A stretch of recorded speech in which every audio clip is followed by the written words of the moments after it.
మానవత్వం చాటుకున్న Sattenapalli rural CI Kiran road ప్రమాదంలో గాయపడ్డ బాలును పోలీసు వాహనంలో ఆసుపత్రికి తరలింపు. బెల్లంకొండ మండలం అనుపాలెం వద్ద బోల్తాపడ్డ ఆటో తీవ్రంగా గాయపడ్డ బాలుడు 10వ తరగతి పరీక్షలు ముగించుకుని అటుగా వెళ్తున్న విద్యార్థులు బాలుని బయటకు తీసి సహాయ చర్యలు చేపట్టారు.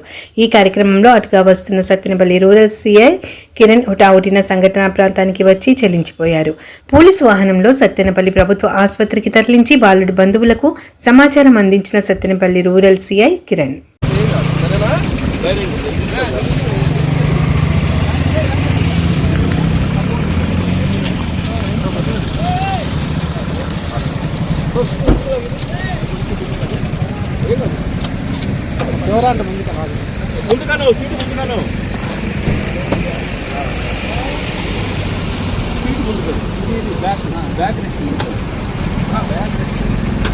ఏం పేరు